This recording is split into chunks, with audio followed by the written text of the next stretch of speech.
so far? Response and everything good?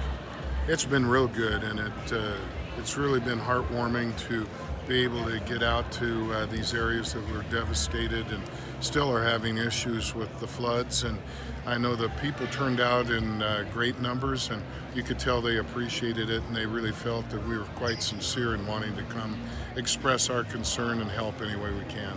How did this start, and how did it turn into we want to go to these communities that have been affected by the floods, and with your discussions with both Coach Frost and Coach Hoiberg and all the other coaches? Well, our marketing people really came up with the idea, and of course we endorsed that, and I wanted to make sure that we got some star power in it. We've got some of our top coaches with us, and it's fun to get them all together. There aren't very many occasions where the coaches all get to be on a bus for, well, it's going to be almost 300 miles by the time we're finished, and just joke around and have fun and talk about golf and other things. It's really been a lot of fun.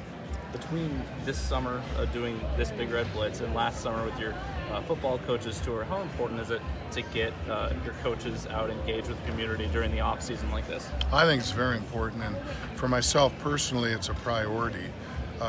Love Lincoln, love Omaha, and that's where the bulk of our population is. But the people out in the small towns and communities around the state, they're the lifeblood. And for those people, many of whom their vacation budget is 7 weekends in Lincoln, and I found out real fast, and I was told this and found out for myself shortly after I arrived in October of 17. These people want to know you, they want to touch you, they want to feel you, and it's incredible. Wonderful, wonderful fans. I've said that forever, and very, very good people, good Midwestern values, and anytime I can get out around the state, I like to do it. One of your coaches isn't here, and for good reason. He's down in Oklahoma City. What are you thinking for that team over the next couple of days heading down? Well, I'm real proud of Darren and his staff and his team coming out of that slump we were in. Not everybody can pull a team out of that, but to have that very good series against Arizona State and Michigan, and then get into the Big Ten tournament and go all the way to the championship game showed a lot, and it looks like we're really peaking at the right time, and hopefully we're going to get down there, and we're fighting some flood issues down there, just trying to get to Oklahoma City is where we're going to compete, and hopefully come out of that one and head to the next step. That'd be fabulous. Sticking with baseball, what's difficult kind of for you as a decision maker about balancing the want to make revenue as with maybe the want to keep baseball a competitive sport as far as votes within the Big Ten when it comes to the third assistant rule and replay? Yeah, I still think we need some more debate on those two topics, and I wouldn't be surprised if there is more. Big baseball fan, the Big Ten's a good baseball conference. You consider our weather issues and all that. Hey, you can win national championships at Nebraska. If they can win them at Oregon State 3 times, you can win them at Nebraska.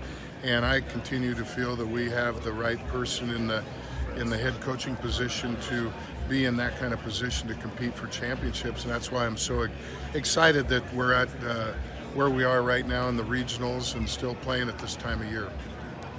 You said the bus ride was fun to get everyone together. What was that like to have all of your coaches in a confined space for so much time today? Like, did you get to see personalities that you were maybe like, I didn't know they had that in them?